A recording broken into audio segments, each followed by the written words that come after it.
Boa tarde, meus amores. A aula de hoje do quarto ano é sobre a independência do Brasil. Gente, no início do século XIX, a França era um país muito poderoso e era governado pelo imperador Napoleão Bonaparte. Esse senhor aqui, ó, tem no livro de vocês, na página 379, só que em outra fotografia. Então, no início do século XIX, a França era um país poderoso, que era governado por esse imperador aí, chamado de Napoleão Bonaparte. Napoleão, ele tinha entre os seus principais objetivos construir um grande império. Então, ele queria que a França, que era o país que ele governava, se tornasse um grande império. E para alcançar esse objetivo que ele tinha, gente, Napoleão invadiu e dominou diversos territórios, como a atual Itália e o Egito.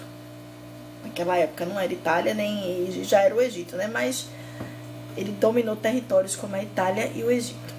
Naquela época, o país que mais competia com a França era a Inglaterra.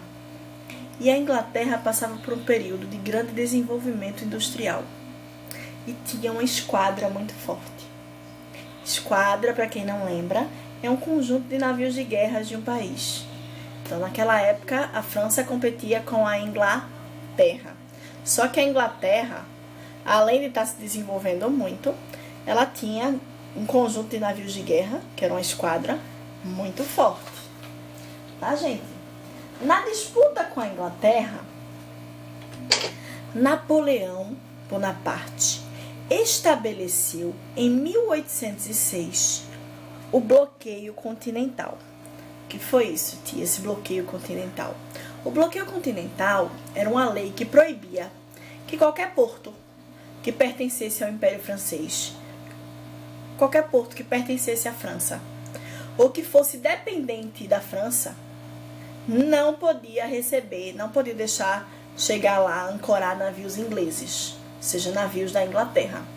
Dessa forma, ele queria impedir o comércio da Inglaterra com diversas nações europeias.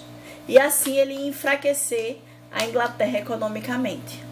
Então, se a Inglaterra não tiver uma boa economia, ela não vai ter como competir com a França, então a França vai dominar a Inglaterra. Era assim que Napoleão pensava. Então, para isso, ele instalou o bloqueio continental. Se vocês olharem nesse mapinha, tá vendo essa parte listradinha aqui, rosa, cor de rosa? Era a parte do bloqueio continental. Ou seja, toda a área que nenhum navio da Inglaterra podia chegar. Ó. Aqui, deixa eu chegar mais próximo. Portugal, país, tá dando para ver? Holanda, Dinamarca, Noruega, Suécia, tudo isso eram lugares que ó, Espanha, Catalunha, aqui ó, Catalunha, Córcega, Sicília, isso tudo eram lugares onde foi estabelecido o bloqueio continental. Então quem vinha aqui da Inglaterra não podia deixar o navio chegar em nenhum dessas áreas. Então ficava difícil para a Inglaterra fazer comércio, né? Pois é. E aqui, ó, a parte amarela, se vocês puderem observar, ainda vou mostrar aqui, ó, eram países pertencentes à França, essa parte aqui mais escura, e a parte amarela clarinha eram os países que eram dependentes da França. Só que tem alguns países aqui também, ó, cinzinha, claro, que foram derrotas de Napoleão. Napoleão tentou invadir a Espanha, não conseguiu, ó. Tentou invadir essa área aqui, ó, de Madrid, Espanha, Cádiz, e não conseguiu vencer. Enquanto esses outros pontinhos cor-de-rosa aqui, ó, foram lugares que Napoleão lutou e conseguiu vencer. Então, ele estabeleceu esse bloqueio continental, gente, com o objetivo dele era enfraquecer economicamente a Inglaterra, certo?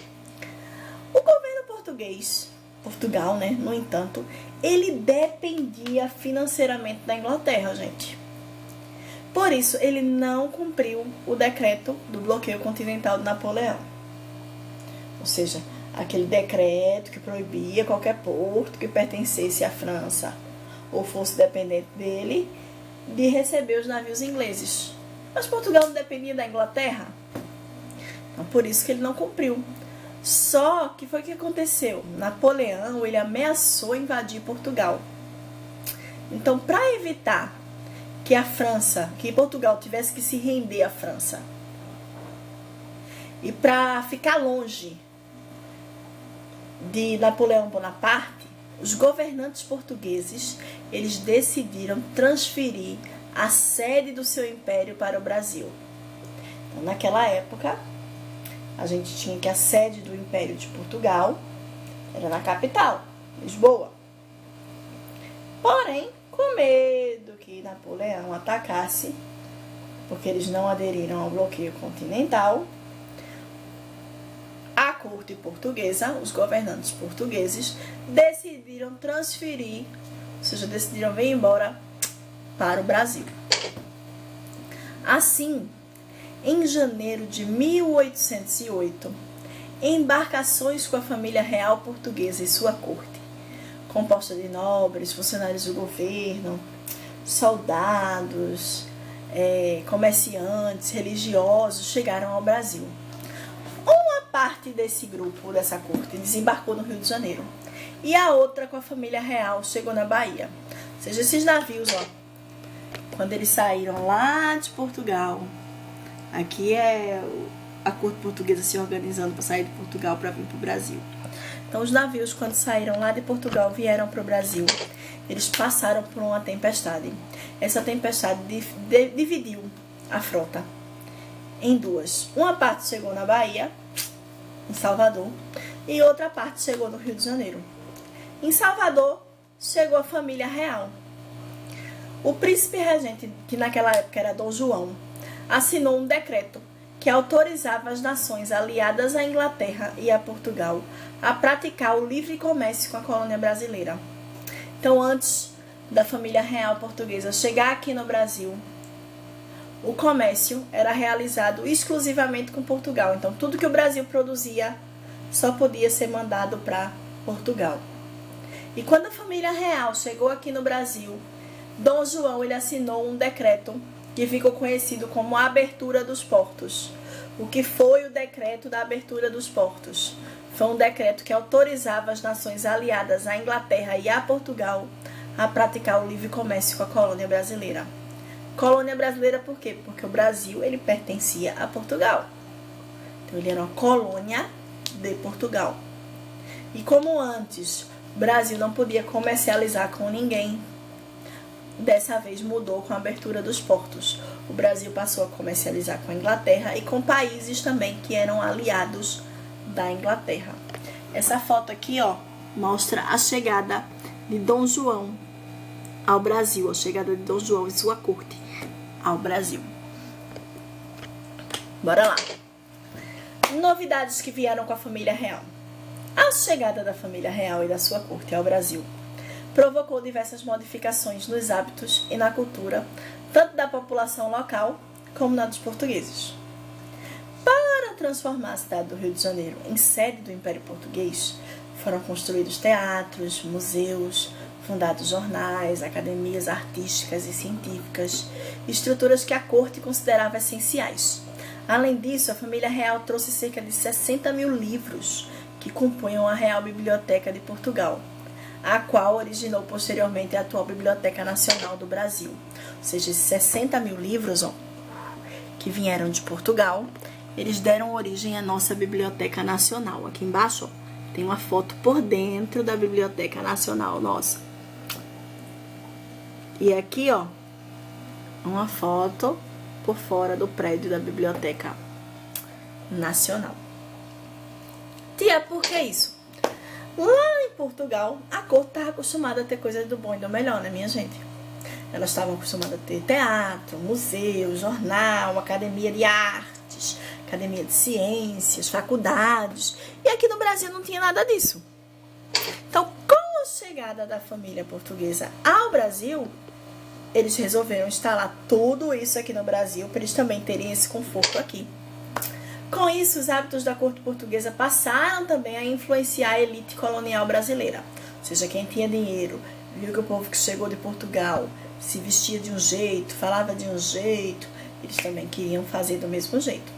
O que é que aconteceu? Resultou em diversas transformações da cultura aqui do Brasil. Na época, a maioria dos nobres de Portugal, eles se inspiravam na moda e nas artes francesas. E também eles falavam francês. Essa prática que não existia no Brasil passou a ser comum. Então, algumas escolas, inclusive aqui no Brasil, passaram a ensinar francês. Se vocês perguntarem à mamãe, talvez a mamãe não saiba, mas a vovó, tinham escolas, inclusive aqui em Carpina, que a gente aprendia a falar francês. Eram tantas novidades para os moradores da colônia que quase tudo que os portugueses recém-chegados faziam era recebido com curiosidade e admiração. Um caso, minha gente, que eu posso dizer que ilustra esse fato, foi que algumas senhoras brasileiras, elas começaram a usar turbantes. Sabe o que é turbante, né? Aquele negócio que a gente põe na cabeça. Aquele tecido que a gente põe enrolando a cabeça para prender o cabelo. Então elas passaram a usar turbantes, as senhoras aqui no Brasil, que era uma vestimenta, que era um acessório, que era só restrito às mulheres africanas e suas descendentes. Mas por que essas mulheres brasileiras passaram a usar turbante, tia? Quando a família real e a corte, elas desembarcaram no Brasil, muitas mulheres da elite colonial estranharam o fato da princesa e de outras mulheres terem chegado de cabeça raspada e usando turbantes. Então elas pensaram assim, deve ser a última moda na Europa e a gente vai usar turbantes também. Gente, só que os turbantes e a cabeça raspada foram usados porque durante a viagem houve um surto de piolho. Uma das dificuldades de higiene e desconforto que uma viagem tão longa impôs aos tripulantes. O povo da Europa não tinha o hábito de tomar muito banho. Então foi uma viagem muito longa. As mulheres terminaram pegando piolho nos cabelos e tiveram que raspar, porque naquela época a gente não tinha os remedinhos que a gente tem hoje que passa no cabelo. Tá? Então elas tiveram que raspar o cabelo. E para não mostrar que estavam carecas, até que foram criadas as perucas, que trouxeram algumas perucas de lá, elas amarravam um tecido na cabeça, feito as africanas, e faziam turbantes. Não era moda, mas quase passou a ser, porque o povo daqui acreditava que era a última moda da Europa, né? A corte na colônia. Em 8 de março de 1808, a família real se instalou no Rio de Janeiro com toda a corte. Cerca de 15 mil pessoas. Entre elas haviam funcionários que serviam a realeza, como conselheiros da monarquia, empregados domésticos, responsáveis em cuidar do tesouro, alguns membros religiosos do exército e tal. Enquanto no Brasil a família real e a corte elas se organizavam na Europa, se organizavam aqui no Brasil, a família real e a corte que chegou, na Europa, Napoleão e seu exército eles foram derrotados. Então, em 808, Napoleão estava sendo derrotado ao tentar invadir a Rússia. Com a redução da força francesa, os países que eram aliados da Inglaterra obrigaram a rendição de Napoleão, que foi definitivamente vencido em 1815. Então, começou em 1808 ele a perder para a Rússia. Em 1815 ele foi finalmente derrotado. Assim, Dom João ele poderia voltar para a Europa. Dom João que chegou com sua corte aqui no Brasil, ele já poderia voltar em 1815 para a Europa. Só que restabelecidos, já que eles chegaram aqui, já tinha construído tanta coisa, já tinha feito tanta coisa, os portugueses não queriam que a sede do rei de Portugal fosse o Brasil, que ainda era uma colônia de Portugal. Então, para resolver a questão, Dom João elevou o Brasil a Reino Unido de Portugal e Algarves, fazendo com que se tornasse oficial sua permanência na América. Então, já que os portugueses achavam que Dom João poderia voltar para a Europa e eles não aceitavam que a sede de Portugal viesse para o Brasil, porque o Brasil era uma colônia. Então Dom João disse assim, então eu vou resolver isso agora. O Brasil vai deixar de ser colônia e vai passar a ser um reino unido a Portugal. Então, se ele é um reino unido a Portugal, eu posso permanecer na América, no Brasil, junto com a minha corte. Certo? Bora lá que ainda tem mais. Mas vamos dar uma pausa pra gente tentar pensar.